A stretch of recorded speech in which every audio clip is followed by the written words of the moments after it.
dan kita mengalami refresh dalam pikiran, hati, dan juga perasaan. Tubuh kita semua juga merasa segar. Tadi sudah panas waktu siang, dan tadi kita melihat bagaimana pengenalan akan Allah menjadi dasar atau fondasi bagi kulusnya hidup dan karya seorang imam. Dan karya itu berkaitan dengan kepercayaan Allah untuk menyerahkan dalam tangan kita apa yang menjadi karyanya untuk kepentingan umat manusia. Nah, sore ini kita merenungkan bersama bagaimana ibadat sakramen dalam gereja menjadi anamnesis dari ibadat kurban Allah yang dipercayakan kepada umat perjanjian lama sampai umat perjanjian baru, dan sampai kepada kita di tempat ini, tempat kita menerima berita Injil. Ibadat sakramen menjadi anamnesis ibadat kurban Allah.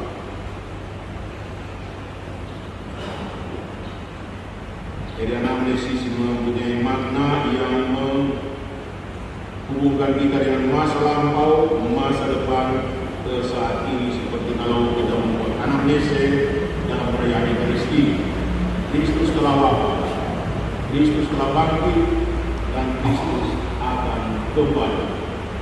Begitu peristiwa hidup Tuhan Yesus menjadi aktual in action dalam hidup kita melalui perayaan sakramen.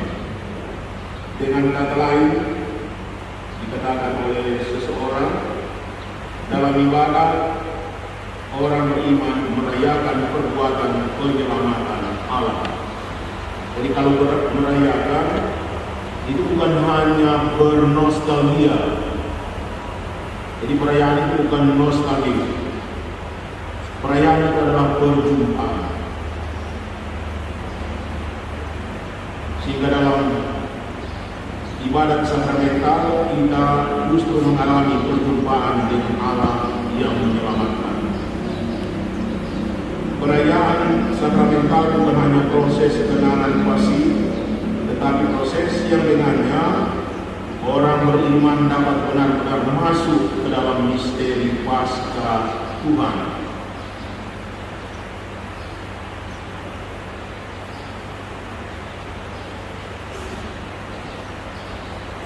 Dan dalam doa yang disusun oleh Santo Yohanes Chrysostomus, si mulut emas itu, bila milikmu sendiri kami persembahkan kepadamu atas nama semua dan untuk semua. Jadi karena Allah sendirilah yang menyediakan kurban untuk gereja, untuk umat manusia. Dan kalau gereja dan seluruh umat manusia mempersembahkan sesuatu di hadirat Tuhan, bukan karena Tuhan membutuhkannya, tetapi karena kita mau menyerupai Dia dalam hal berkarya, melakukan pekerjaan-pekerjaan yang melayani kepentingan banyak orang. Kita ambil bagian dalam pekerjaan Allah sendiri. Jadi ibadat sakramen menjadi anamnesis ibadat kurban Allah.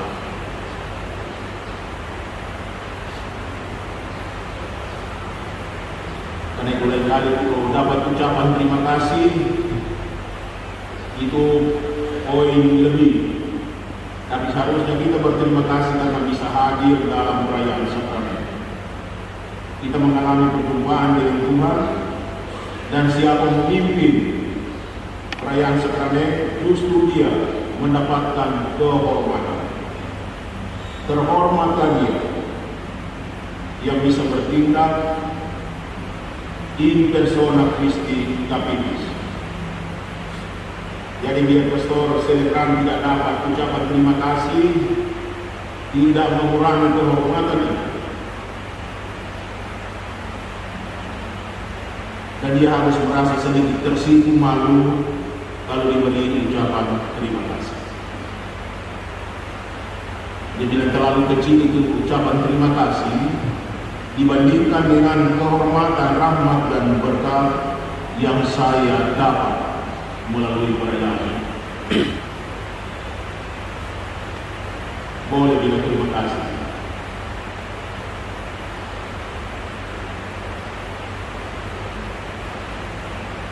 Karena itu dalam cakrawala atau horizon hidup gereja, kalau kita menggunakan kata ibadah, liturgi, kurban, ketiganya menunjuk pekerjaan Allah sendiri.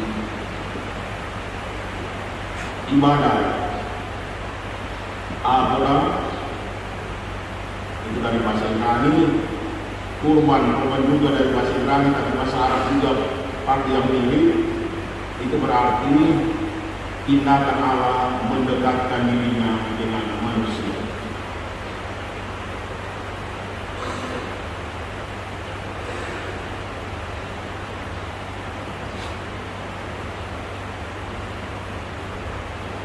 Begitu katekismus gereja Katolik menyimpulkan secara etimologis kata ibadat atau liturgi berarti karya atau pekerjaan pelayanan bagi banyak orang.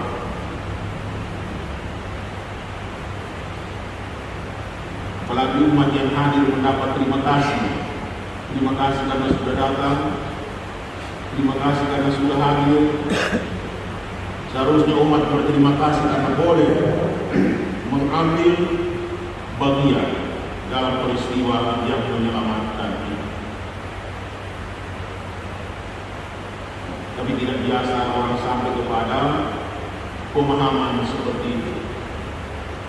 Nanti berikut kalau dalam katekesi bilang supaya mereka bilang terima kasih kami boleh ambil bagian dalam perayaan yang mulia ini, di mana karya Allah sampai kepada kami dan kami boleh mengalami keselamatan.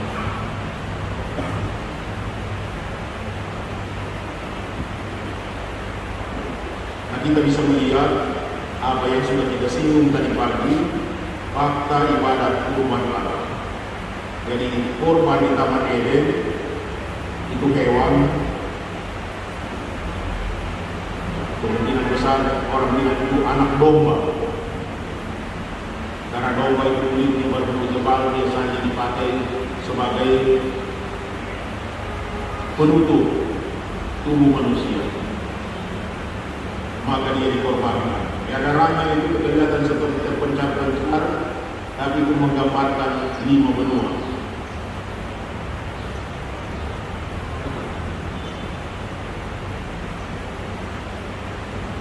Jadi inilah sebuah permulaan dan kepenuhan, yang bilang akhir, kepenuhan dari kurban Allah. Allah mencari manusia dan berfirman kepada manusia, di mana engkau?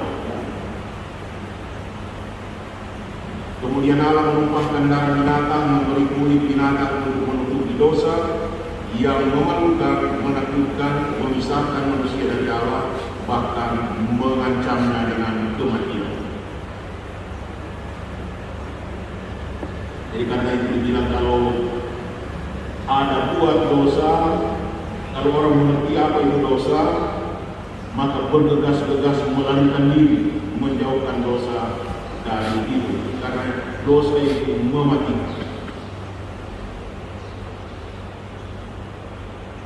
Tapi lain kali kesadaran akan konsekuensi dosa itu tidak terlalu terasa, karena itu tidak menjadi ukurannya perasaan, tapi objektif. Ancaman dosa adalah maut,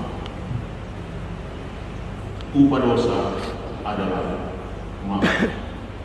Itu Paulus bilang. Jadi kalau misalnya kita terlambat berlama-lama mengaku dosa, itu berarti bermain-main dengan kematian. Allah telah mengurniakan anaknya yang tunggal, supaya setiap orang yang percaya kepadanya tidak binasa, melainkan beroleh hidup yang kekal. Syukur kepada Allah, Allah berbunyi, kita tidak jadi mati. Semestinya kita sudah divonis hukuman mati oleh kelakuan kita sendiri, mematikan diri.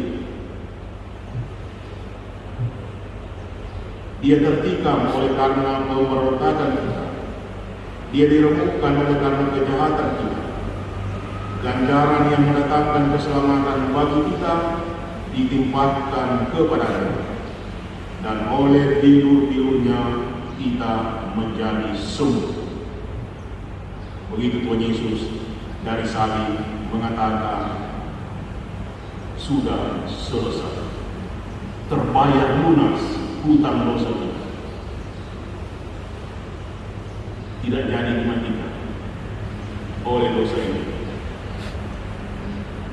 Nah, itulah akta kurban atau liturgi atau ibadat yang dikerjakan Allah untuk keselamatan kita semua.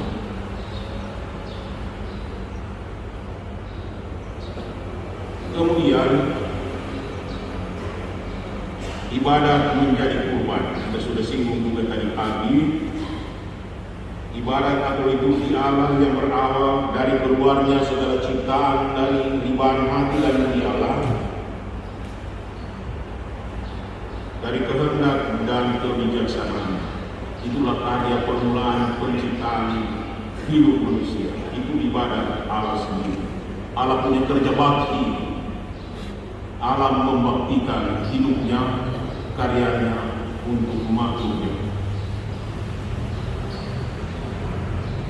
Jadi kalau ada makhluk kemudian berbakti menyapu kita gereja, menyapu gereja, itu cuma tai kuku dari seluruh bakti yang dibuat oleh Allah.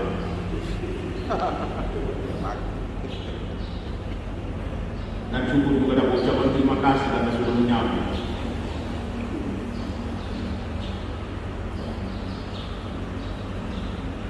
Proses tampilnya semua ciptaan terjadi berkat kuasa sabda, tindakan dan hembusan roh serta anugerah hukum dari Allah. Jadi Allah bekerja dengan sabdanya, dengan tangannya yang bertindak, dengan hembusan rohnya, dan juga dengan anugerah hukum. Jadi hukum menjamin supaya hidup kita berjalan teratur, berjalan lancar, dan tidak terjadi tabrakan.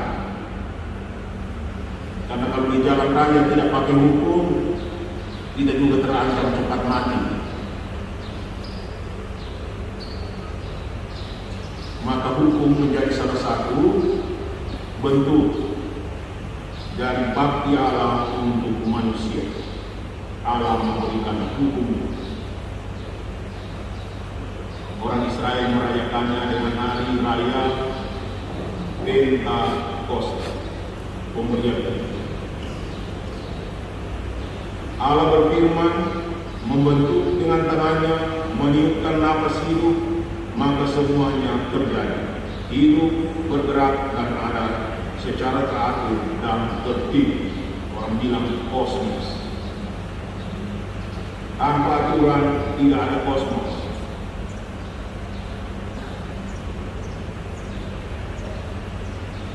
Dan dipesankan kepada semua umat manusia yang sudah diberi hidup itu, hendaklah engkau setia sampai mati, dan aku akan mengaruniakan mahkota kehidupan kepadamu.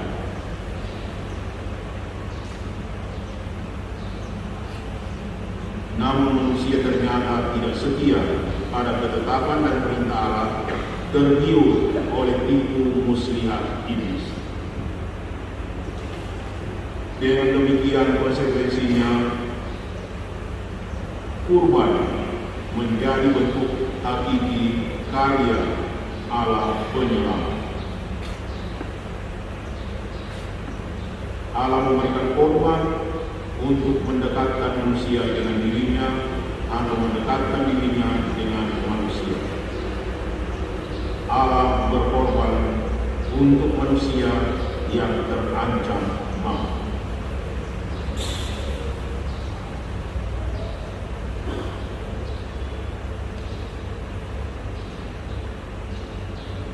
Itulah karya bakti, liturgi dan ibadat Allah yang sungguh mengagumkan kita.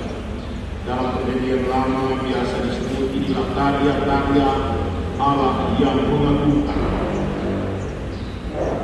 Rahmatia Ute. Orang Latin bilang Magnamilia Dei atau Mirabilia Dei, karya-karya Allah yang besar yang mengagumkan kita. Jadi kalau ada gereja baru sekarang di Logo, ini juga mengagumkan kita. Dan itu boleh dipandang sebagai partisipasi, ambil bagian dalam tindakan Allah bekerja untuk kepentingan banyak orang. Syukur kalau ada orang begitu. Dan masih lebih bagus lagi kalau semua orang mau jadi begitu, mau ambil bagian dalam karya yang melayani kepentingan banyak orang. Itu berliturgi, beribadah.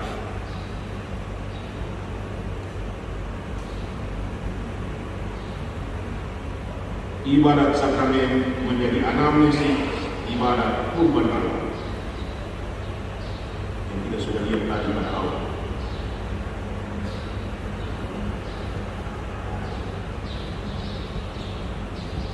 Karena itu judulnya jadi ditampilkan pertama.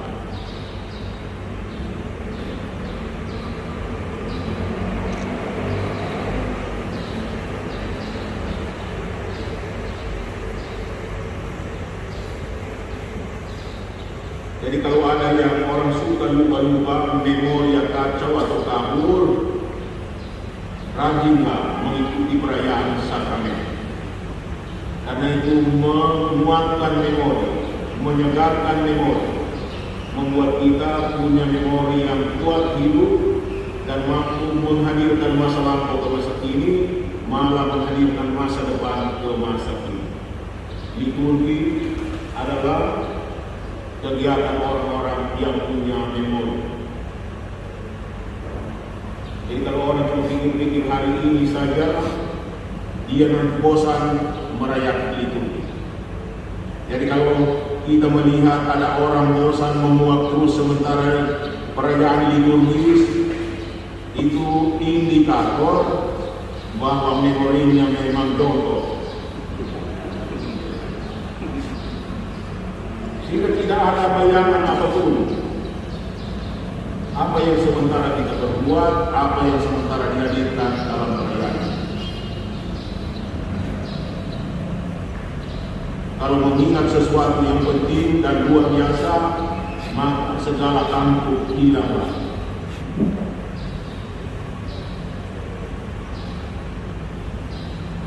Keterlaluan kalau mengantuk di hadapan hal luar biasa.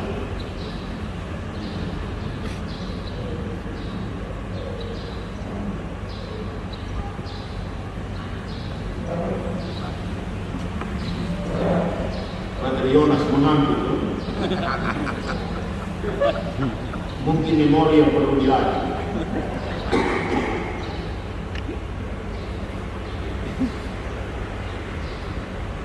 Jadi ibadat sakramental sebagai anamnesis liturgi kurban Allah, tindakan atau proses menghadirkan peristiwa atau pengalaman ibadat kurban Allah. Orang bilang bring to life. Kita biasa bikin live barang yang sudah ada di sini. Live berarti membawanya ke tempat lain. Kalau live di sini membawa dari tempat lain ke sini. Jadi kalau HP tidak membuat live, membawa ke tempat lain ke sana. Dengan demikian fakta peristiwa sejarah keselamatan, yakni perbuatan-perbuatan besar yang dikerjakan Allah di tempat dan waktu tertentu dengan kuasa, dengan power, dengan khasiat dan nilai universal dan abadi diaktualkan melalui perayaan sakramental. Jadi kalau tidak punya kuasa, tidak punya nilai, ya tidak usah menjadi pokok dari perayaan sakramental.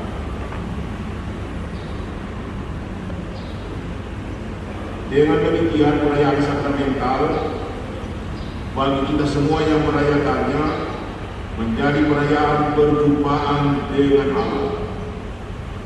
Dialah Tuhan penguasa atas sejarah dan hidup kita. Sehingga kalau Bapak Uskup bilang, coba bikin dengan bagus, dengan benar, dengan baik, supaya benarlah perayaan ini.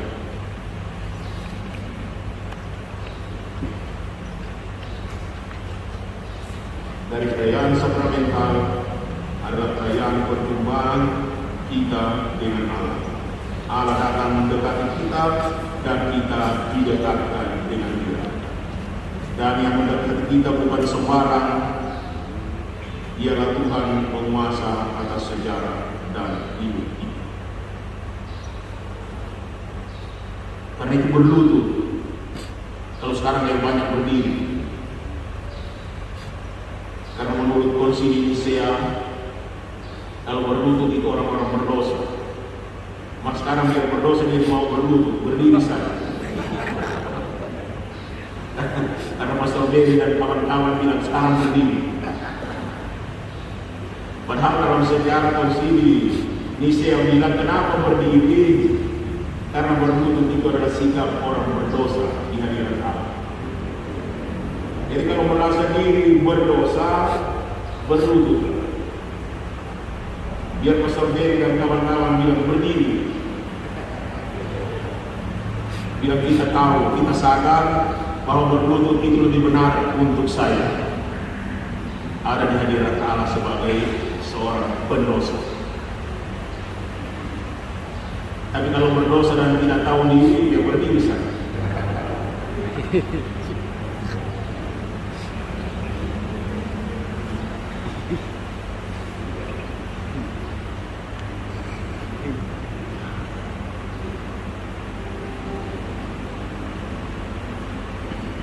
Dan kemudian anamnesis itu bukan dikarenakan oleh ahli liturgi.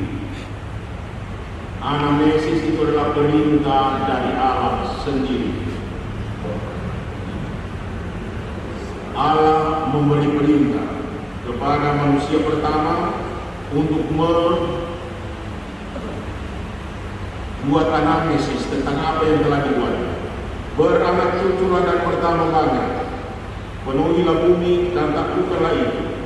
Berkuasalah atas ikan-ikan di laut dan burung-burung di udara dan atas semua binatang yang merayap di bumi. Dengan cara itu mereka membuat anamnesis akan perbuatan Allah yang pertama.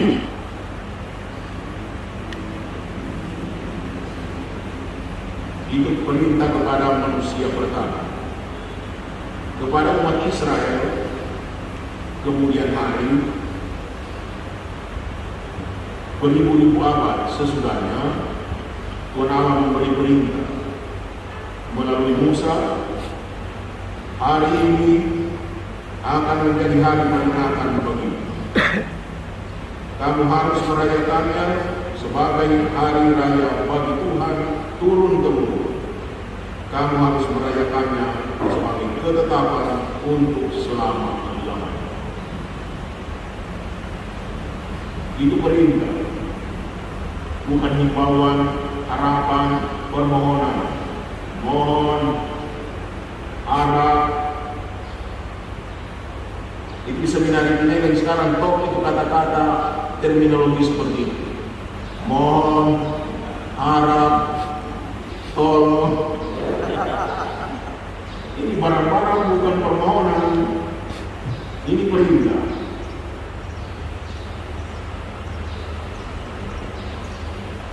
Jadi lain kali jangan berlaku terlalu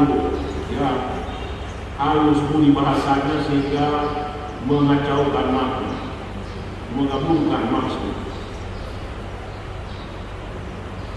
Dan kepada para muridnya Tuhan Yesus memberi perintah perbuatlah ini menjadi peringatan akan aku.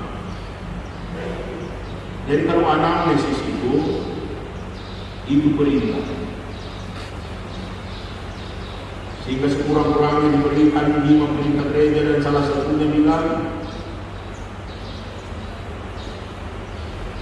kuduskanlah hari Tuhan. Hadapilah perayaan pada hari Minggu dan hari raya yang disamakan dengan hari Minggu. Itu perintah. Bukan sebaiknya hari Minggu masuk gereja, harap masuk gereja, tolong masuk gereja. Dapat dengar manis bunyi bahasanya, tetapi itu bodoh daripada itu.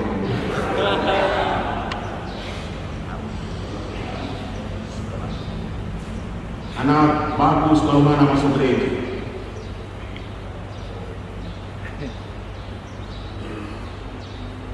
Nah, itu anamnesis adalah perintah dari Allah.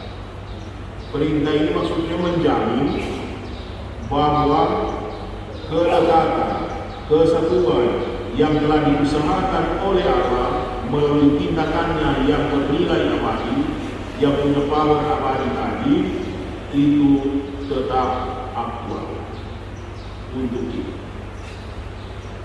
Jadi dikerjakan sekali untuk selamanya, tetapi melalui anamnesis ini dia mendapatkan aktualisasi dalam nilai keselamatannya untuk semua tempat dan untuk setiap zaman.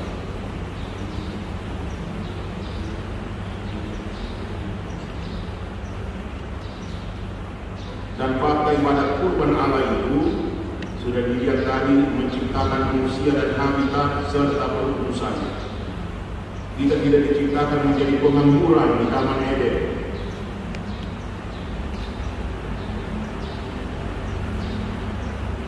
Tapi ambil bagian dalam karya Allah menciptakan, memelihara, dan mengatur. Allah memberi hidup dan nutrisi berupa hembusan roh dan makanan. Allah memberi hukum untuk menjamin kelangsungan hidup dan perputusan manusia. Dan ketika terjadi salah kaprah, Allah berkorban demi pembebasan, penebusan, rekapitulasi, serta penciptaan kembali, pembaharuan cipta. Rekap memberi kembali kapur kepala kepada ciptaan yang melepaskan diri dari kepala, sehingga menggelebar-gelebar seperti ayam yang dipotong, ribut tapi tujuan tidak jelas.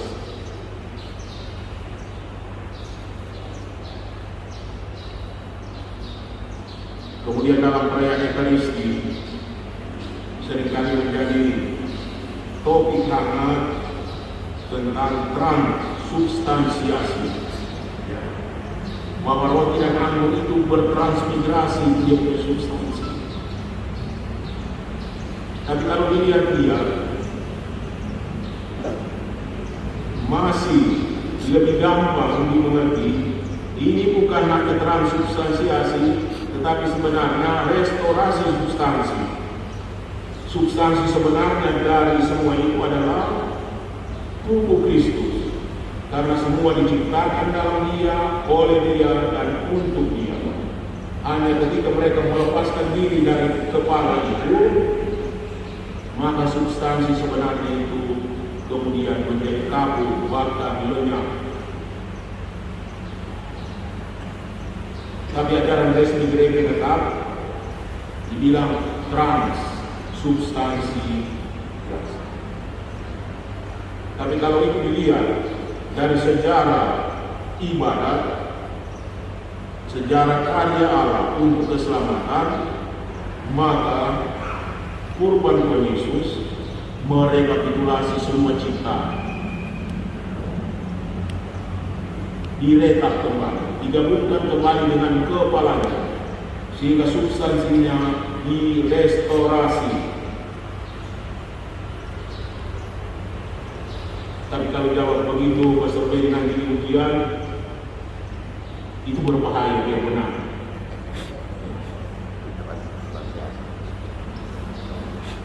Tapi dia berbahaya kalau benar, diam saja, supaya kebenaran itu menjadi milik semua orang.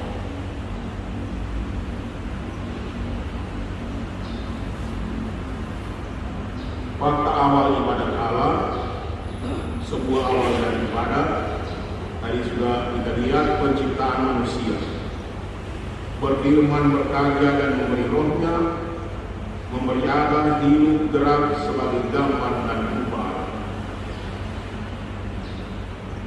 memberi habitat, makanan dan aturan hidup. Partisipasi dalam hidup, kuasa dan karya Allah. Dia menjadi gambar Allah, perawat kerja Allah, imago Dei, kahal Adonai, ekisial Tuhan. Jadi banyak kata yang perlu dipakai untuk menyingkap semua aspek dari pengertiannya yang tak terungkap dengan satu istilah saja. Itulah sebuah awal. Dan kemudian sejarah kurban berkepanjangan. Dari kurban hewan di Eden sampai domba Allah di sana.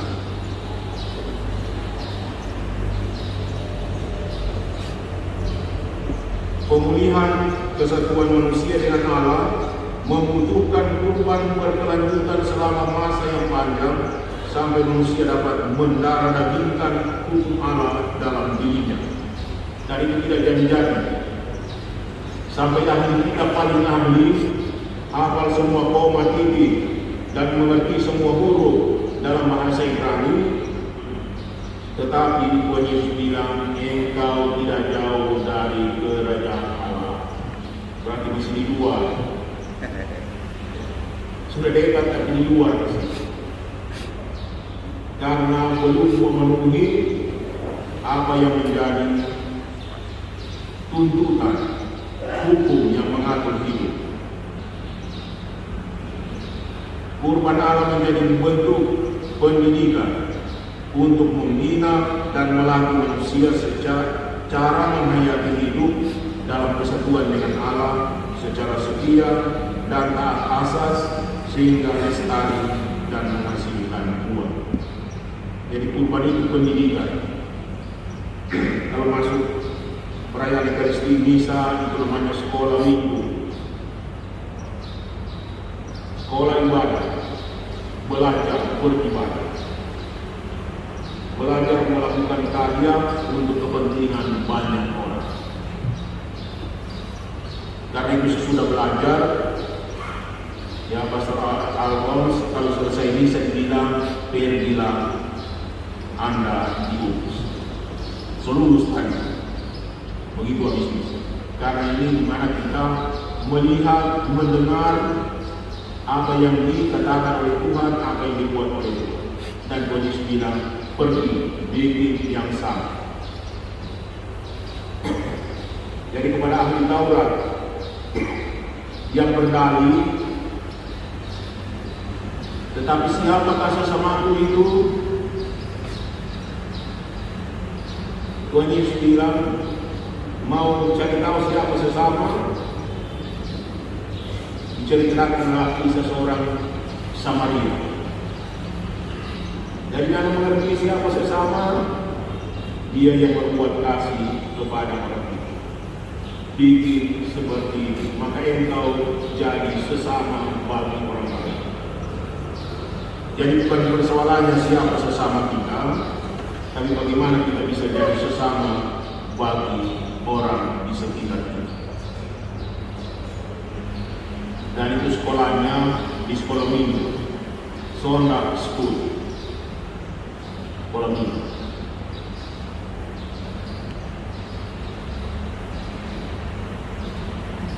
Hukum tidak lagi dialami sebagai aturan yang menakutkan dan mematikan kreativitas dan kebebasan, tetapi sebagai roh kasih Allah yang menjiwai dan menuntun penghayatan hidup manusia.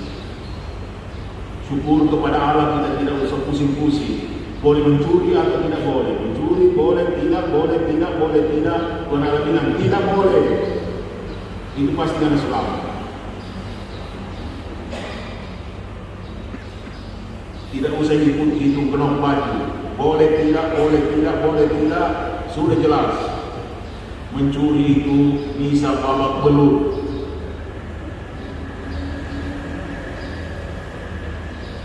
Melalui pengorbanannya, Allah terus bekerja agar kecintaan pada hukumnya menjiwai manusia dan seluruh momen level eksistensinya, sehingga manusia kembali hidup dan berkarya dalam ikatan kesatuan dengan Allah. Dibaca Mazmur 119, kalau susah tidur, baca Mazmur 119. Belum selesai pasti sudah tertidur. Mazmur itu dia ada berapa ayat? Bukan cuma 150 ayat, ayatnya banyak. Itu pujian, kekaguman pada hukum Allah.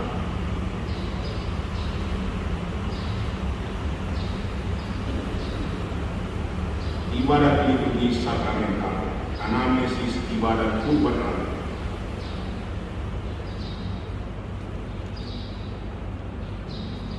Jadi kalau kita sudah berdiri di belakang altar, berdiri dekat bejana baptis, kita tahu sementara mengerjakan pekerjaan Allah. Dan benarlah kalau kita bertindak sebaik mungkin. Dulu Origenes memberikan nasihat kepada umat di Alexandria yang bekas penyembah dewa dewi. Jadi bilang, kalau kamu merayakan Ekaristi, rayakanlah itu dedicated, secara penuh kehati-hatian. Jangan sampai tubuh Tuhan itu jatuh dengan percuma karena kecerobohanmu. Dan kalau engkau berbuat sebaik mungkin, itu bukan perbuatan yang pantas dipuji, itu perbuatan yang harus dibuat. Dan kamu sudah belajar bagaimana kalau dulu menyembah berhala. Di muka berhala tidak boleh main-main. Itu berhala tidak seperti Tuhan Allah, panjang sabar, murah hati. Berhala langsung semproti. Kalau sama main-main di muka berhala. Karena itu, anamnesis pada kurban, sakramen inisiasi adalah sakramen yang menjadi anamnesis penciptaan Allah yang berfirman, bekerja dengan kuasa tangannya, mengembuskan roh kehidupan. Sakramen perutusan adalah anamnesis perutusan untuk ambil bagian dalam kodrat dan karya Allah, menjadi kerabat kerja Allah. Sakramen penyembuhan atau penebusan menjadi anamnesis kurban untuk menyelamatkan ciptaan. Anamnesis rekapitulasi ciptaan dalam diri Kristus.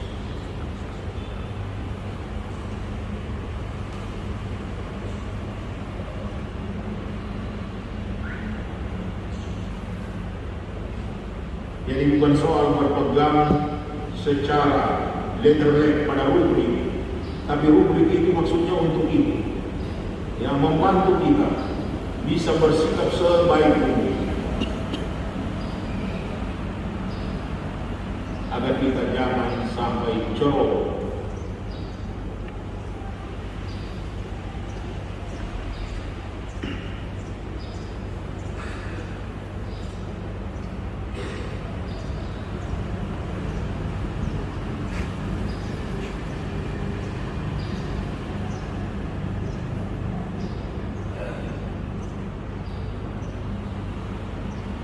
Jadi kalau ditilik bagaimana sejarah Tuban yang berkepanjangan ini,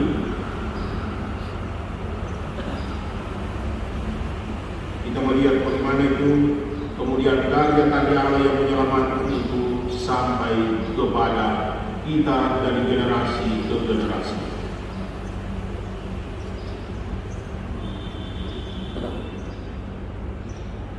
Dengan demikian dikatakan perayaan sakramen-sakramen itu adalah sumber dan puncak misteri. Dan kali ini dihubungkan dengan sakramen Ekaristi, tapi perayaan itu digelar. Ekaristi pula kepala utamanya, di mana melalui perayaan-perayaan itu orang menjadi pendengar firman, sekolah hidup ilahi. Saat pengenalan, saat kita melatih skill dan praktik mendengarkan firman. Ini sekolah masuk surga. Supaya sampai di surga kita sudah biasa berhadapan dengan Allah. Jangan nanti sampai di surga kita bingung mesti buat apa di hadapan Allah. Yang lain berlutut, kita masih bingung-bingung, tengok-tengok, mau berlutut, lain sudah berdiri. Kita ini karena biasa tidak datang di misa. Sampai di surga masih bingung. Karena tidak sekolah bagaimana hidup di surga. Karena misa kudus itu, Lopez, misa adalah mana Lopez? Surga di atas bumi. Itu Lopez punya skripsi. Menurut Scotland. Nah, perayaan-perayaan sakramen inilah membawa firman, di mana kita merenungkan, memelihara, meresapkan untuk bisa memperbaiki dan memperbaharui serta mencipta dan berubah.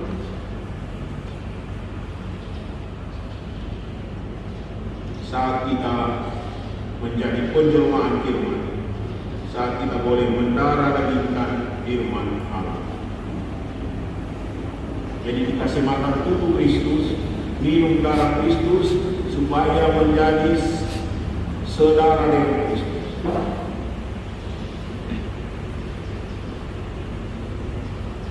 Hidup oleh firman, impuls, nutrisi, dan spirit hidup ilahi. Karunia roh, kuat, berani, tekun, dan setia. Dan makananku ialah melakukan kehendak Dia yang mengutus aku dan menyelesaikan pekerjaan. Jadi perayaan-perayaan sakramen itu ambil bagian dalam pekerjaan Allah.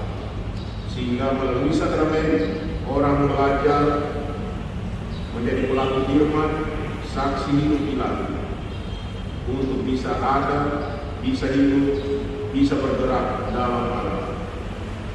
Dia berpartisipasi dalam kodrat dan hidup serta karya Allah sendiri.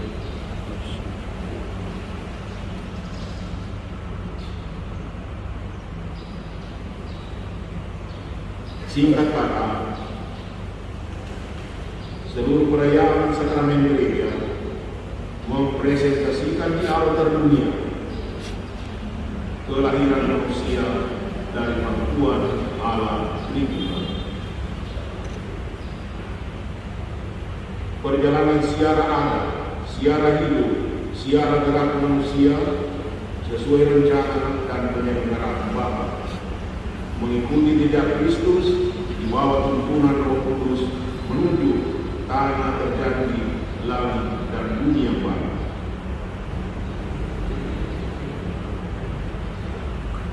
Dan itu berpuncak dalam kesatuan kembali seluruh umat manusia dalam keluarga Allah Tritunggal Maha Kudus.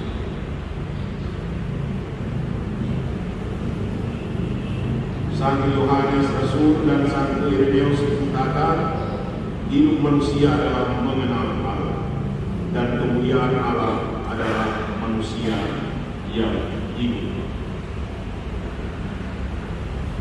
Itu fungsi, makna, daya, dan kuasa dari perayaan sakramental sebagai anamnesis dari ibadat, liturgi, dan korban dari Allah. Nah kemudian sejarah tetap berjalan terus,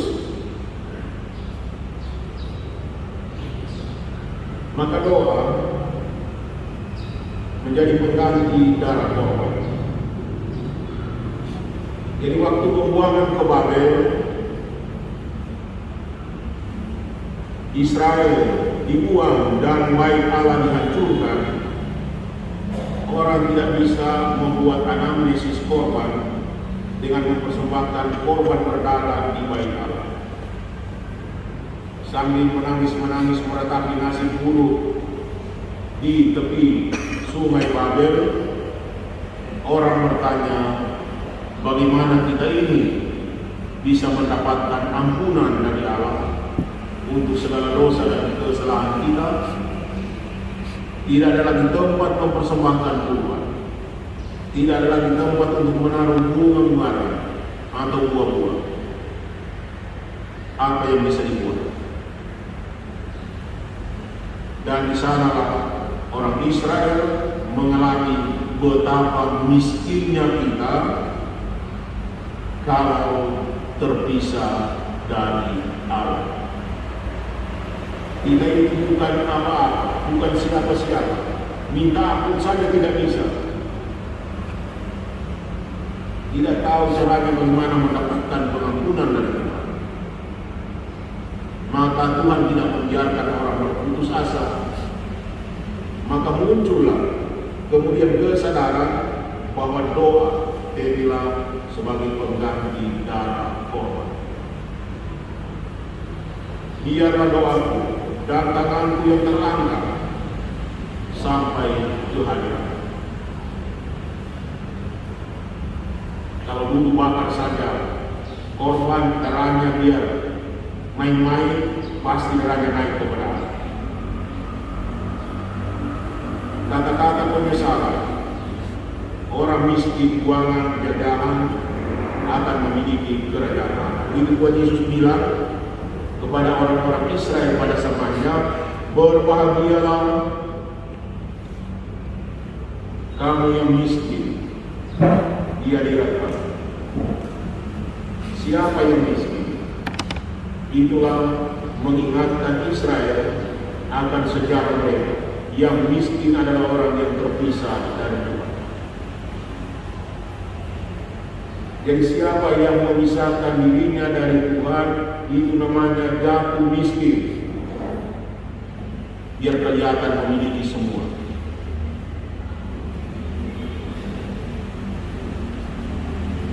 Berbahagialah mereka yang miskin di hadapan Allah, karena mereka itulah yang akan memiliki kerajaan surga.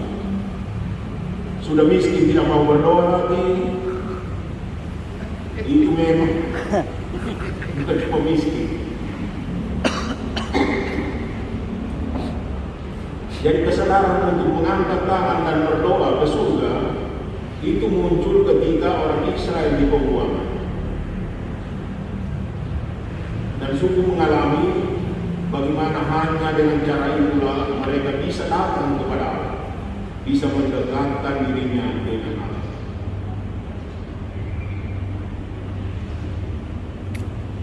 Dan di sana ada macam-macam doa yang biasa mereka doakan. Ada doa pagi, itu doa Abraham, disebut Tevilah Sakari. Ada doa sore, itu doa Ishak, anak Abraham, Tevilah Milka. Ada doa malam, doa Yakub, Tevilah Ma'ari. Jadi selain berdoa pagi, siang, dan malam, waktu di pembuangan, orang sampai kepada kesadaran bahwa bukan lagi darah anak domba di mesbah di bait Allah di Yerusalem yang bisa mereka perbuat, tetapi berdoa dan juga dengan mengucapkan Taurat di mulut mereka. Torah Sephalte, Taurat di mulut atau tradisi lisan. Dan Talmud sebagai kumpulan ajaran-ajaran Mishnah, Mishnah, Taurat lisan atau adat istiadat. Sementara Gemara adalah tafsiran Taurat lisan hasil diskusi para rabi. Termasuk Tuhan Yesus ambil bagian dalam diskusi itu waktu umur 12 tahun untuk menguji nyali para rabi baik Allah. Dan ternyata mereka kagum-kagum karena Tuhan Yesus bisa menguasai Talmud, Mishnah, dan Gemara. Bersoal jawab itu Taurat di mulut, bukan di gulungan kita. Nyata pakai gulungan Tuhan Yesus bilang toh. Tangan kosong kalau suruh, mari baku mengalah. Yang lain cuma berani kalau pakai kita. Tanpa kita dia tidak tahu. Nah, begitu orang-orang Israel sampai kepada penemuan, perjumpaan dengan Allah juga dalam doa mereka. Sehingga dikatakan doa sebagai pengganti darah korban. Bukan karena suka mengganti, karena tidak ada cara lain selain bikin seperti ini. Baik Allah sudah hancur, mesbah sudah dirumbukan, tidak bisa. Angkat tangan saja kepada Tuhan dan bilang kepada Tuhan kalimat seperti ini. Ini aku Tuhan, seorang miskin yang melayani. Ini kalimat yang digunakan oleh pemimpin Mazmur. Jadi biar miskin tidak menjadi alasan untuk tidak melayani. Kalau miskin kan mau melayani, itu menunjukkan kekayaan besar yang ada dalam diri. Dia berpartisipasi dalam karya Allah yang menyelamatkan. Memimpin doa, memimpin Mazmur. Inilah aku Tuhan, seorang miskin yang melayani. Seruan pembuka doa yang ini. Berbahagialah yang miskin di hadapan Allah, sebab mereka akan memiliki kerajaan surga. Itu awal khotbah Tuhan Yesus. Dan orang-orang Israel yang dengar itu bukan dengar dalam waktu, tapi dengar dalam konteks memori sejarah. Karena itu memori penting. Ada orang yang punya memori, maka kalimat Tuhan Yesus ini bergema karena membentur ingatan. Ada temannya untuk mereka. Jadi waktu mereka dengar khotbah Tuhan Yesus bilang begitu, berarti apa yang kita buat selama ini dibenarkan oleh Tuhan Yesus.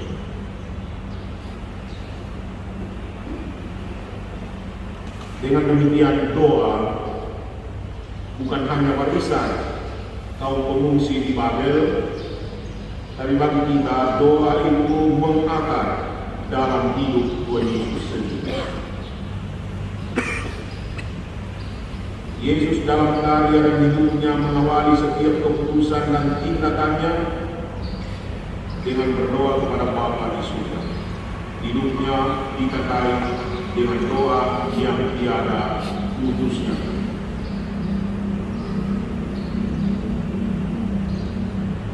Kalau pernah baca kisah seorang pesiara, itu buku kisah seorang pesiara yang berdoa tak kunjung putus. Biar di WC, biar sementara makan, doa tak kunjung putus. Menjadi irama dari cara mengunyah makanan, menjadi irama dari cara menarik nafas, menjadi irama juga cara orang melakukan kegiatan apa saja. iramanya adalah doa yang tak tunduk putus. Mujizat perbanyakkan roti dan membangkitkan Lazarus, Yesus menengadah dan berdoa.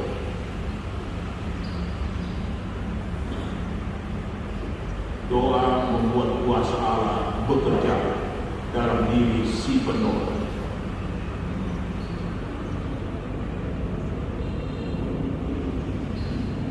Dengan demikian juga pemilihan ke-12 rasulnya ini tidak didasarkan pada siapa yang suka sekali menjadi rasul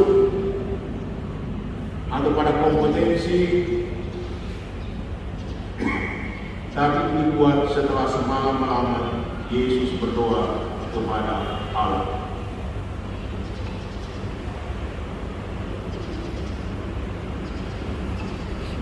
Malam sebelum sengsaranya, sebelum wafatnya, Yesus berdoa di taman Getsemani, supaya yang terjadi bukan kehendak, tapi kehendak Allah yang harus terjadi.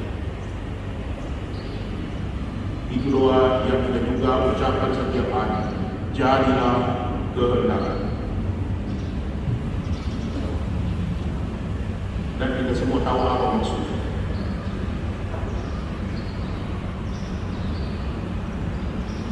Yesus naik ke atas bukit untuk berdoa. Yesus pergi ke tempat yang suci dan berdoa. Yesus berubah-ubah ketika sedang berdoa. Yesus telah berdoa untuk Petrus, Yesus telah berdoa untuk para muridnya dan mereka yang akan percaya oleh pewartaan mereka. Berarti kita semua juga sudah didoakan oleh Tuhan Yesus. Waktu perjamuan malam terakhir.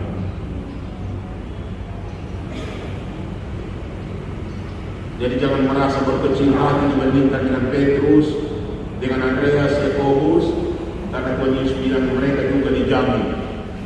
Kuasa doa Tuhan Yesus menjamin juga rahmat Allah untuk kita yang akan percaya jauh sesudah mereka.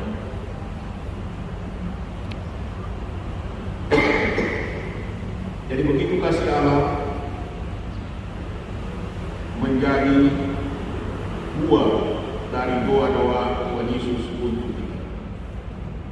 Dan kemudian kuasa kasih akan merubah juga si pendoa, bukan berfokus pada kehendaknya sendiri, tetapi melihat semuanya dengan cara Allah memandang.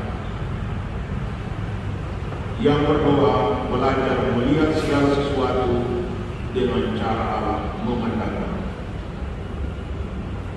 mengasihi semuanya dengan hati Allah, mengerjakan semuanya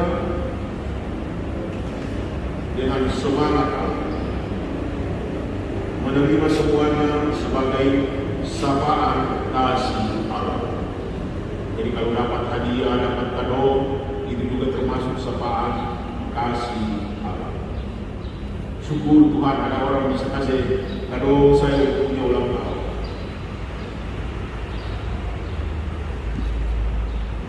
Mengembalikan semuanya sebagai ungkapan kasih bagi Allah, sesama dan seluruh makhluk. Dalam doa kita belajar menjadi segalanya bagi Tuhan dan sesama, menerima segalanya dari Tuhan dan sesama, dan bisa memberi segalanya bagi Tuhan dan sesama. Itu jadi iman. Jadi kalau jadi imam kita belajar menerima segalanya dari Tuhan dan memberi segalanya bagi Tuhan dan sesama. Jadi doa menjadi kekuatan yang menyuburkan kasih dalam diri seorang yang berdoa. Dan imam itu adalah pembawa kurban, itu pendoa.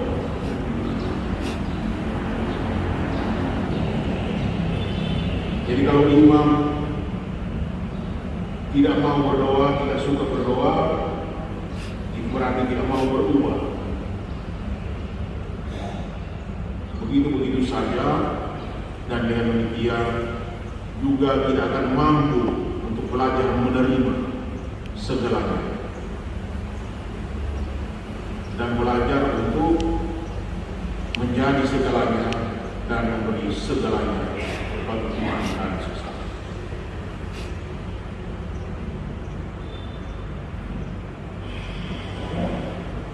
Selain itu, doa menjadi juga ungkapan kuasa kasih yang mempersatukan kita dengan Allah Tritunggal. Jadi bangun pagi kita sudah menandai diri kita dengan nama Bapa dan Putra dan Roh Kudus. Siap.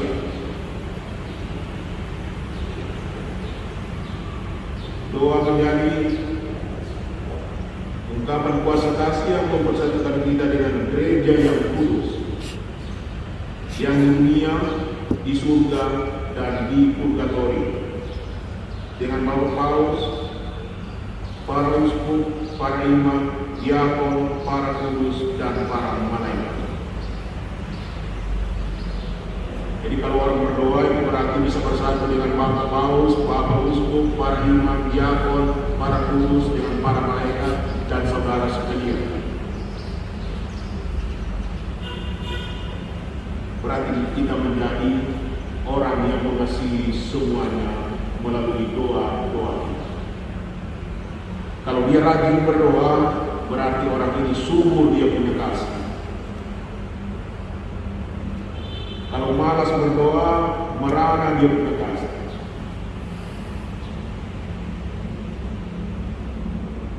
Dan baguslah setiap kali dibilang kita sebelum berdoa tahu siapa yang mendesak kita, mendesak untuk didoakan, dan bisa mendapatkan kuasa kasih dari doa-doa kita. Malah lebih dari itu,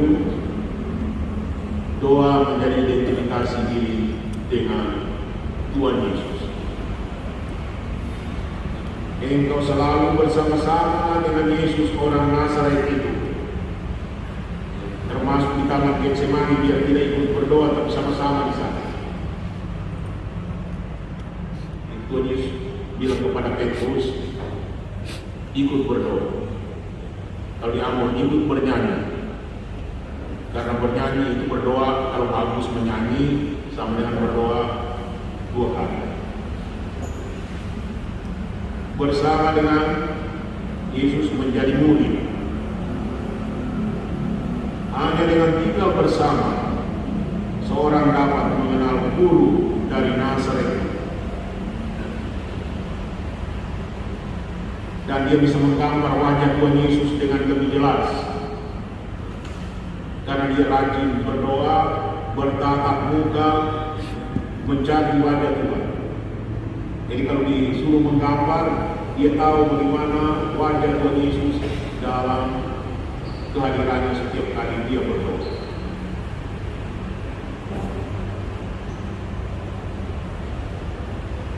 Petrus menyangkal dan dia tidak berhasil tinggal bersama Yesus sampai di kaki salib.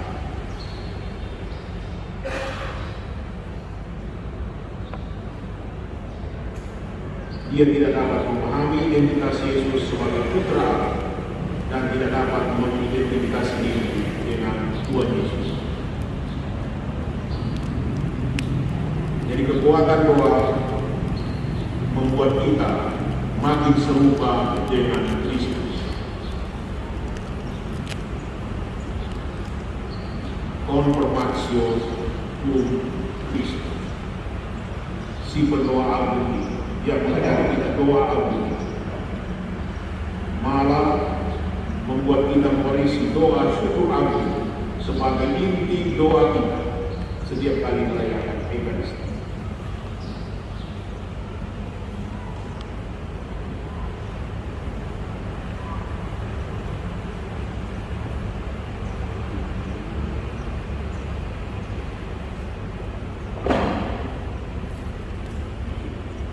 Demikianlah doa menjadi kesaat anamnesis. Jadi kalau berdoa saat penyadaran akan perjalanan hidup kita, bersyukur akan apa yang sudah terjadi, mensyukuri apa yang sekarang ada, dan memperteguh harapan akan yang datang. Dengan doa kita mengenal semua sanak saudara, kaum kerabat, sahabat kenalan kita yang telah meninggal. Mereka hidup dalam memori kita. Tidak ada apapun yang dapat memisahkan kita dari kasih Tuhan. Dan siapa belajar dari kasih Tuhan, maut pun tidak akan membuat dia membiarkan saudaranya terkubur dan dilupakan. Orang tuanya terkubur dan dilupakan. Gurunya terkubur dan dilupakan. Karena melalui doa, dia membuat anamnesis akan segala hal yang menjadi saluran rahmat dan berkat Tuhan, yang menjadi saat dan tempat Tuhan mendekatkan dirinya dengan dia dan membuat dia didekatkan dengan dia. Dalam doa kita mengingat masa lampau, membedakan yang baik yang harus dikonservasi dan yang buruk yang harus dipindah.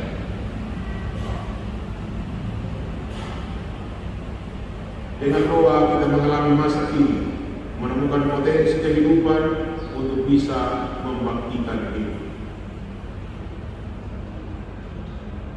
Dan dalam doa kita memandang ke masa depan, berniat, berbuat tekad dan berharap.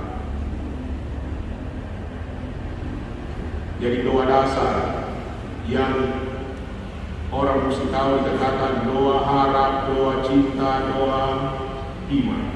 Di luar Bapa kami yang percaya dalam Maria dan kemuliaan.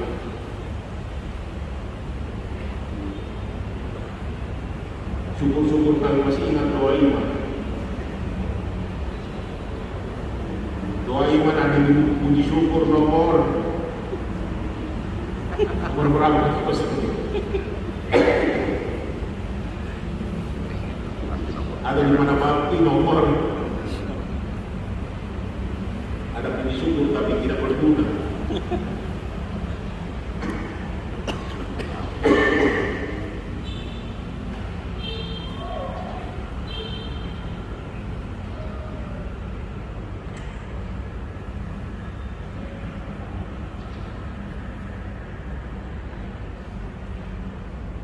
Dengan demikian doa juga menjadi saat integrasi masa lampau, masa kini, masa depan. Memandang kenyataan hidup dengan sudut pandang Allah Pencipta. Saat penemuan diri, kesadaran, penerimaan, proyeksi hari esok berarah ke penemuan diri. Dengan berdoa juga kita mengintegrasikan apa yang menjadi isi akal diri kita, isi hati kita, dan semua gejolak perasaan emosi kita untuk berada di bawah tuntunan kuasa Roh Kudus, sehingga dengan doa tubuh kita menjadi pelaksana apa yang diputuskan di bawah kuasa Roh Kudus. Dan tidak hanya ikut insting, ikut pikiran saja, ikut hasrat hati kita, tetapi hati dan budi serta seluruh perasaan yang terintegrasi di bawah tuntunan pada Roh Allah sendiri yang berkuasa memisahkan mana yang mesti dibuang dan mana yang harus dipertahankan.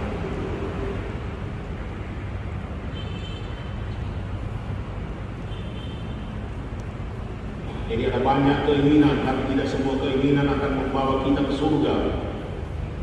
banyak pikiran, tapi tidak semua pikiran itu membuat kita kudus. Banyak hasrat hati dan kuasa rohlah yang akan menuntun kita untuk membuat vision pemisahan mana yang patut untuk saya sebagai seorang imam. Bisa buat, bisa, tetapi itu tak patut, tak pantas dengan saya punya martabat, saya punya perutusan, saya punya panggilan dan tugas yang dipercayakan Tuhan kepada saya. Doa membuat pelita hati kita itu tetap terang, bernyala dan berkobar. Kalau tidak berdoa, pikiran jadi gelap, mata gelap, hati kacau dan semua kacau. Jadi kalau semua kacau, lebih baik berdoa dulu. Kalau terjadi kekacauan yang tidak bisa diatasi dengan nasihat, dengan tongkat, dengan apa, bilang sebaiknya kita berdoa. Karena jenis-jenis seperti itu tidak bisa diatasi dengan kepintaran, dengan kata-kata bagus, kecuali dengan doa dan puasa. Itu Tuhan Yesus mengingatkan kita semua akan kekuatan doa. Dan kita bisa melihat dalam sejarah teladan dan inspirasi dari para pendoa.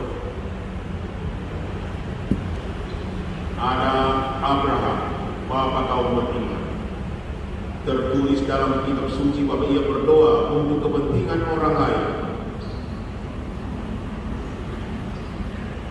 supaya Sodom dan Gomora yang mau dibinasakan itu jangan sampai membuat orang-orang benar dan orang-orang adil mengalami nasib yang sama dengan orang-orang yang tidak benar. Selain itu, teladan berdoa bagi Israel adalah Musa yang selalu berdialog dengan Allah Tuhan.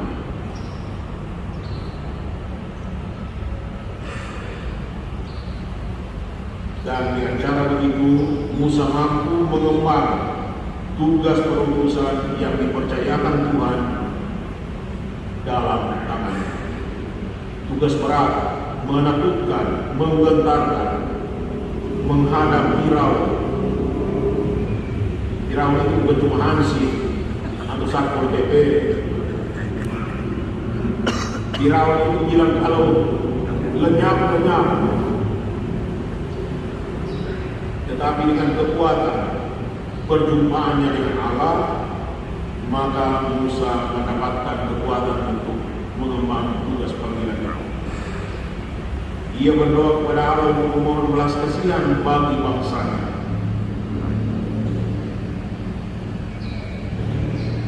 Jadi kita juga pantas berdoa memohon belas kasihan untuk bangsa kita.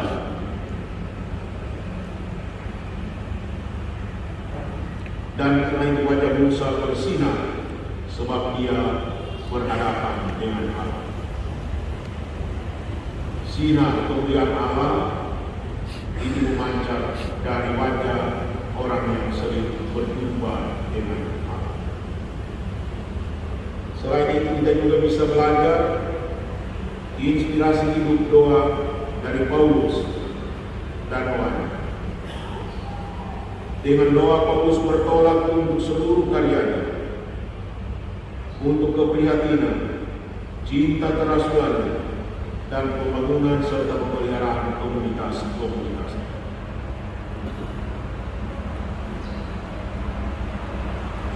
Aku selalu ingat kamu dalam doa. Bukan main orang Efesus waktu terima surat itu membaca bahwa mereka diingat dalam doa oleh Paulus.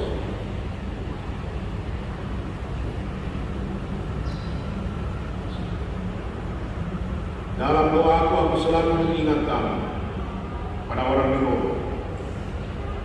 Keinginan hatiku dan doaku pada Tuhan ialah agar mereka diselamatkan. Kami selalu mengucap syukur kepada Allah karena kamu semua dan menyebut kamu dalam doa kami. Itu sama dengan lagu dibilang dalam doa di buku namaku disebut. Dan Paulus bukan hanya seorang pemimpin, tapi dia lebih daripada seorang ibu yang bisa mendoakan semua yang Tuhan percayakan dalam pemeliharaannya. Kepada orang Filipi, aku mengucap syukur kepada Allahku setiap kali aku mengingat engkau dalam doa. Kepada Filemon, kami berdoa kepada Allah agar kami jangan berbuat jahat. Jadi kalau banyak orang berdosa, tentu doa kita juga perlu makin banyak supaya jangan percuma jadi pastor. Kalau sudah jadi pastor yang tidak mendoakan orang-orang berdosa, Yesus bilang dia tidak mau ambil bagian dalam saya punya pekerjaan untuk menyelamatkan orang-orang berdosa. Kami berdoa kepada Allah agar kami jangan berbuat jahat. Kami selalu mengucap syukur kepada Allah Bapa Tuhan kita Yesus Kristus setiap kali kami berdoa untuk kamu. Bukan main kepada pastor seperti Paulus, apalagi nama Paulus. Itu punya kewajiban lebih meniru, dia punya pelindung. Yang lain tentu tidak dilarang, tapi diharap, tolong, mohon supaya bisa juga meniru seperti Paulus. Nah kalau begitu bisa bilang harap, tolong, mohon supaya kita bisa belajar juga dari Paulus. Bagaimana menjadikan doa sebagai anamnesis untuk semua orang, untuk segala hal, untuk segala perkara. Karena apa? Tuhan Yesus bilang manusia hidup bukan dari roti saja, tetapi dari setiap sabda Allah. Pada aku ada makanan yang tidak kami kenal, dan kesukaannya ialah hukum Tuhan, meneraskan hukum Tuhan siang dan malam. Itu meneraskan hukum Tuhan bermasuk itu sama dengan berdoa. Berarti berdoa hidup di hadirat Allah, dan menurut Paulus semua manusia hidup bergerak dan ada dalam Allah, tapi tidak salah.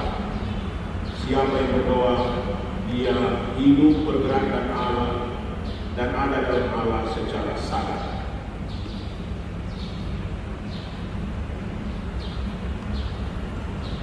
Melalui doa, kebenaran faktual ini menjadi kebenaran eksistensial.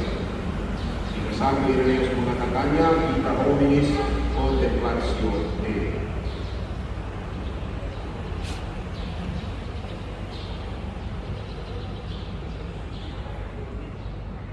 Malah Allah sendirilah yang mengajak manusia mencari perjumpaan dengan Dia. Jadi kalau baik Allah tidak ada, gedung gereja tidak ada fasilitas apapun, maka di mana saja kita bisa berjumpa dengan Tuhan melalui doa. Apabila kami berseru dan datang untuk berdoa kepadaku, maka aku akan mendengarkan kamu. Apabila kamu mencari aku, kamu akan menemukan aku. Termasuk di bawah pohon di tepi sungai Babel. Itu bisa bertemu dengan Tuhan juga di sini. Carilah aku, maka kamu akan hidup. Carilah aku, Tuhan, maka kamu akan hidup. Carilah yang baik dan jangan yang jahat, supaya kamu hidup. Dengan demikian, Tuhan Allah semesta alam akan menyertai kamu. Carilah Tuhan dan kekuatannya, carilah wajahnya selalu. Umatku yang atas namaku disebut, merendahkan diri, berdoa dan mencari wajahku, lalu berpaling dari jalannya yang jahat, maka aku akan mendengarkan dari surga dan mengampuni dosa mereka, serta memulihkan negeri mereka. Jadi bukan cuma orang saja yang dapat pengampunan, tapi negeri ini juga disebutkan dari malapetaka yang dirancangkan karena hukuman atas perbuatan-perbuatan. Begitu terjadi dengan kota Ninive.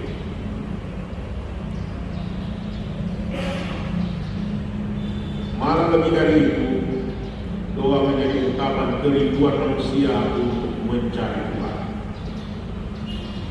Dengan segenap jiwa aku merindukan Engkau pada waktu malam. Juga dengan sepenuh hati aku mencari Engkau pada waktu pagi. Itu bagus dan benarlah kalau berbuat begitu yang salah itu. Dengarlah Tuhan seruan yang kusampaikan. Kasihanilah aku dan jawablah aku. Hatiku mengikuti firman-Mu, carilah wajah-Mu. Maka wajah-Mu cari ya Tuhan. Janganlah menyembunyikan wajah-Mu kepadaku, jangan menolak hamba-Mu ini dengan murka. Aku telah mencari Tuhan, lalu Ia menjawab aku dan melepaskan aku dari segala kegentaran. Begitu kita bisa berbuat sesuatu yang luar biasa melalui kebiasaan-kebiasaan seperti berdoa. Dan konon tembok kota Yeriko runtuh karena kekuatan doa umat Allah yang mengelilinginya sambil meniup-niup trompet dan menyerukan nama Tuhan dari kota itu. Jadi kalau ada tantangan, ada persoalan, ada macam-macam hal yang menggentarkan kita, maka doa menjadi andalan yang tidak boleh diabaikan. Tidak mahal, tidak susah, karena itu disediakan untuk semua orang. Tuhan tidak setakat. Tuhan menyiapkan akses untuk datang kepadanya bagi siapa saja yang mau mencari wajah-Nya.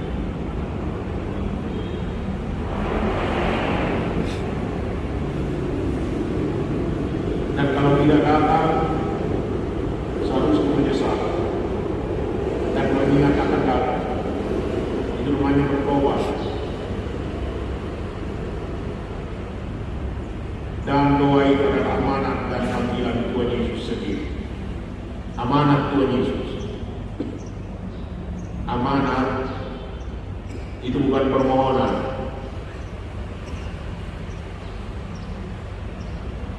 Argo, tolong berdoa ya. Tolong berdoa. Cari dahulu kerajaan Allah dan kebenarannya, maka semuanya itu akan ditambahkan kepadamu. Petrus, tidur kamu tidak sanggup kalau berjaga bersama.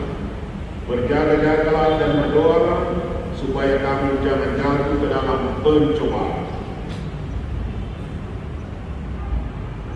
Mengapa kamu tidur? Bangunlah dan berdoalah supaya kamu jangan jatuh ke dalam pencobaan.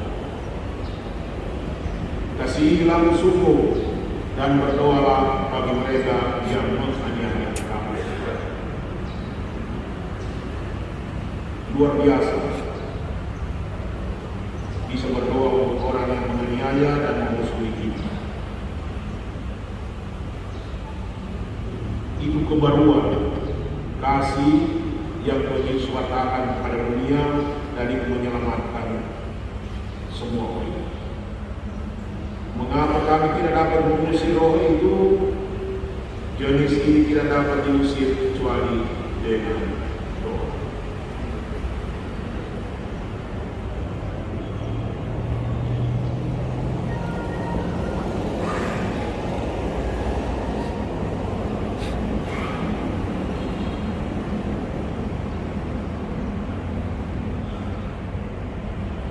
Dan Tuhan Yesus berpesan juga, jaga dirimu supaya hatimu jangan dibebani oleh pesta pora dan kemampuan serta kekhawatiran hidup sehari-hari, dan supaya hari Tuhan jangan dengan tiba-tiba jatuh ke atas dirimu seperti suatu jerat. Jadi orang berdoa itu adalah orang yang berjaga, orang yang siap menantikan kedatangan Tuhan. Berjaga-jagalah senantiasa sambil berdoa, supaya kamu beroleh kekuatan untuk tubuh dari semua yang akan terjadi. Wanita tidak mau berdoa ya? Mengganggu penjelasan tentang doa. Dan supaya kamu tahan berdiri di hadapan anak manusia.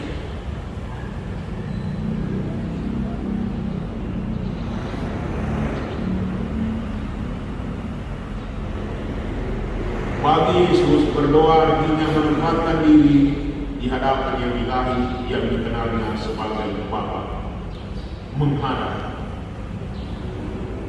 Jadi kalau berdoa tidak sebelah kami tapi menghadap, di mana ia membuka diri bagi kehendak dan kekuatan ilahi memenuhi dirinya, hidup dan ajaran serta kalian.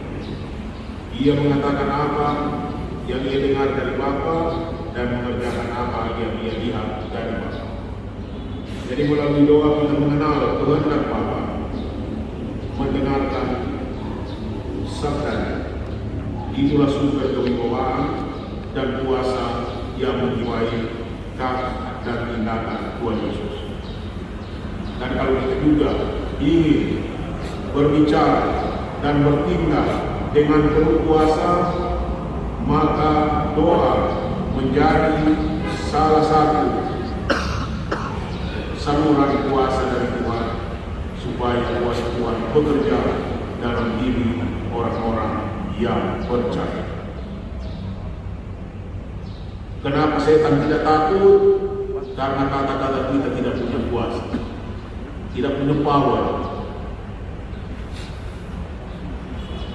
Tapi kalau kata-kata kita lahir dari hasil perjumpaan mendengarkan sabda Tuhan, maka kuasa Tuhan bekerja. Masih ada lagi yang bisa disebutkan. Doa adalah jawaban manusia terhadap amanah dan panggilan Allah sendiri. Hatiku mengikuti firman-Mu, carilah wajah-Mu, maka wajah-Mu ku cari, ya Tuhan. Dengan segenap jiwa aku merindukan Engkau pada waktu malam, juga dengan sepenuh hati aku mencari Engkau pada waktu pagi. Apa yang kamu cari, Rabi, di mana Engkau tinggal? Marilah dan kamu akan melihat. Mengenal Allah, mencintai kehendak rencananya dan menaati perintahnya. Itu hasil dari berdoa. Aku telah mencari Tuhan, lalu Ia menjawab aku dan melepaskan aku dari segala kegentaranku. Begitu Raja Yosia dari masa mudanya senantiasa mencari Allah, karena itu dia punya kuasa melawan itu bukit-bukit berhala Israel. Betapa gembira hatiku ketika orang berkata, mari kita pergi ke rumah Tuhan. Menyerukan nama Tuhan, siapa yang menyerukan nama Tuhan, selamat. ternyata menyerukan nama Tuhan itu bisa membawa keselamatan. Kalau menyerukannya dalam bentuk doa. Kalau menyerukan dalam bentuk memaki, itu dapat hukuman, bukan keselamatan. Demikianlah berdoa berarti hadir di hadirat Allah.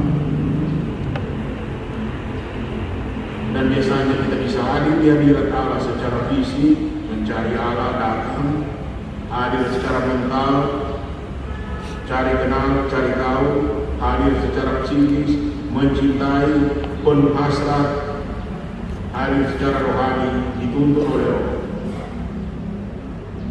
Itu membuat kita menjadi kuat dan dewasa menghadapi tantangan dalam hidup dan karir, tabah dan rendah hati, dan mampu membaca tanda-tanda zaman.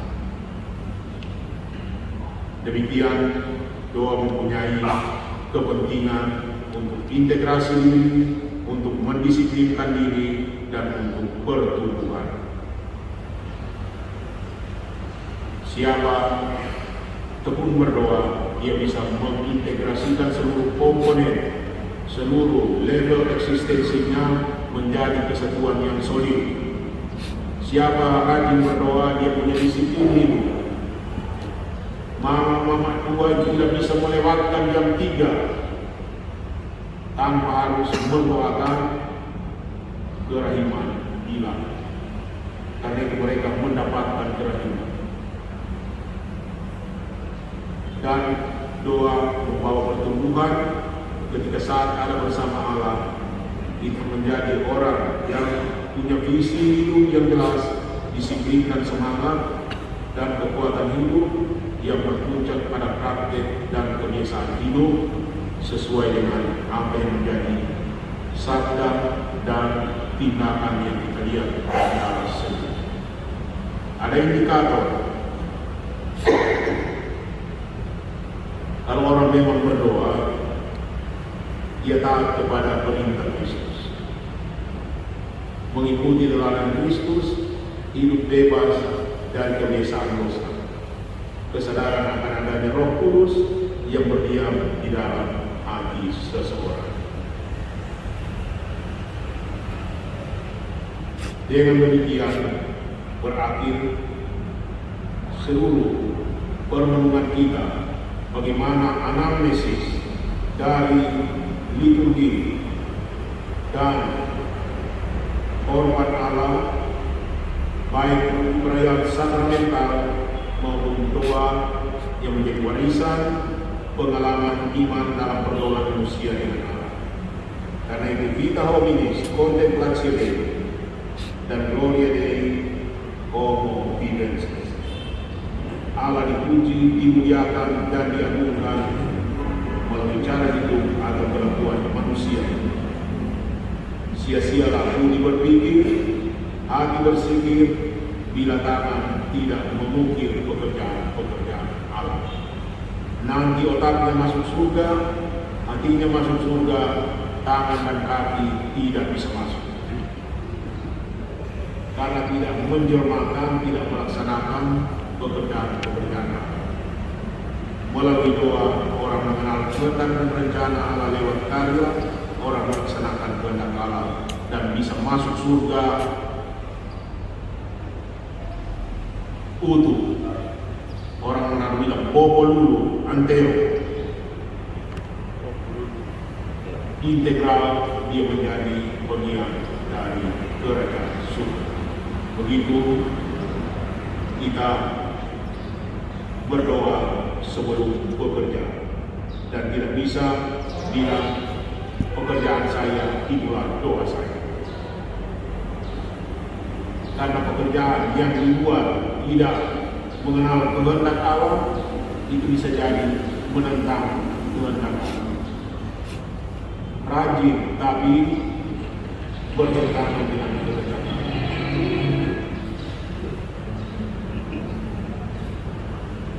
Itu kesian ada orang di dalam sini. Itu Tuhan Yesus, dan kita semua Dengan demikian boleh melihat bagaimana pengenalan akan Allah menjadi landasan fondasi bagi pengurusan hidup dan karya kita. Dan pengenalan itulah yang menjiwai bakti yang benar, bakti yang baik, bakti yang sungguh-sungguh bakti kepada Tuhan dan sesama, dan menjiwai perayaan-perayaan sakramen kita sebagai anamnesis dari pekerjaan-pekerjaan Allah sendiri. Dan begitu kita menjadikan doa-doa kita sebagai saat di mana kita berjumpa dengan Tuhan dan membuat anamnesis untuk semua orang dulu, sekarang, dan akan.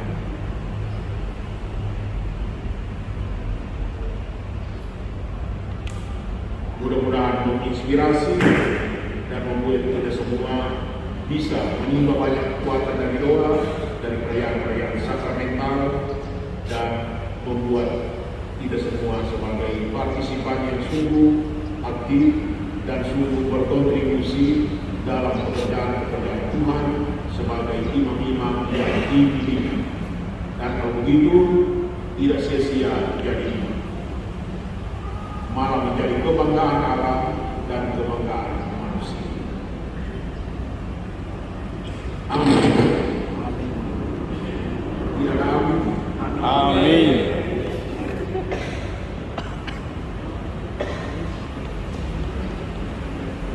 Jadi sekarang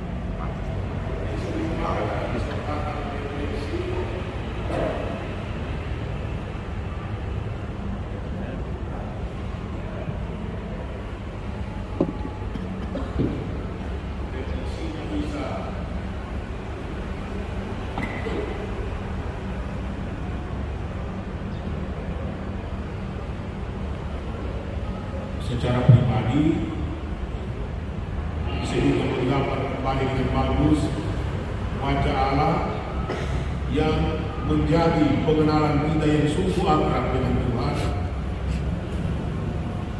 supaya wajah Allah itu tidak menjadi wajah yang sama, tapi wajah yang akrab, familiar, yang sungguh-sungguh Allah yang kita kenal sebagai Allah kita. Dan kalau demikian, keakraban dengan Allah melindungi kita dari bayang-bayang yang menjauhkan kita dari bayangan Allah itu sendiri.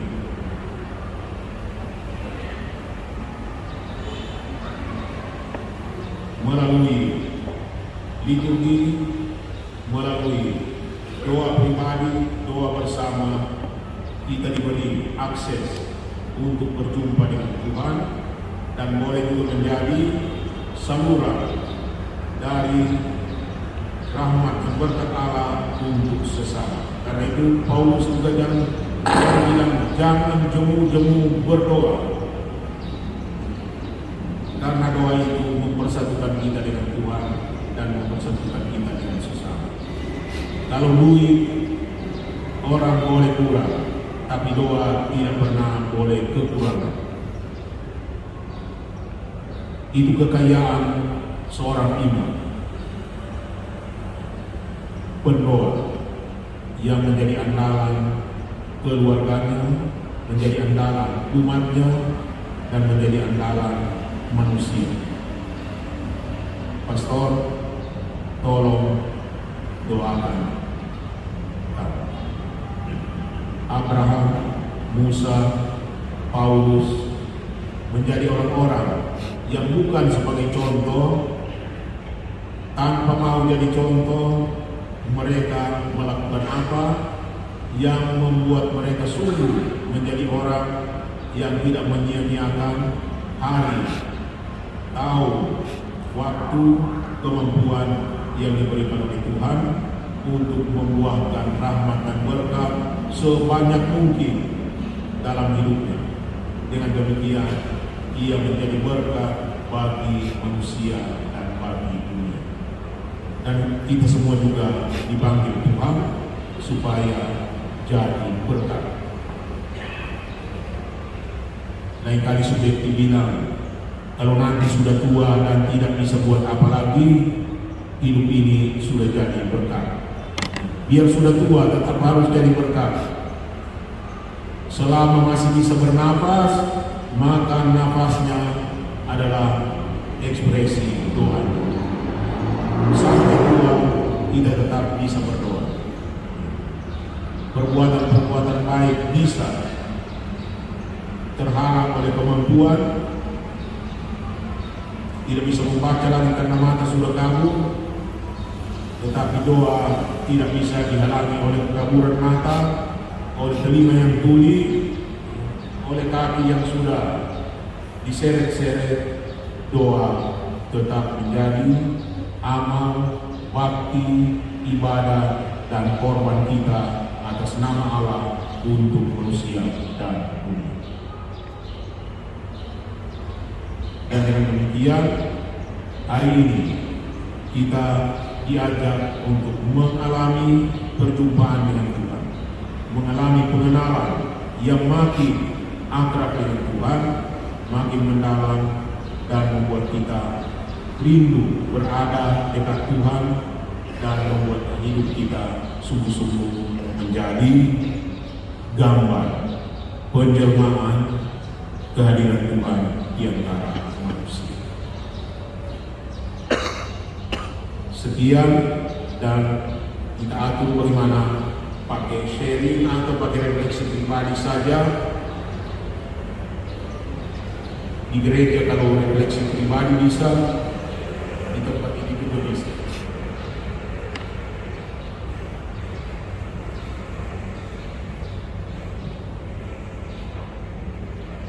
Dan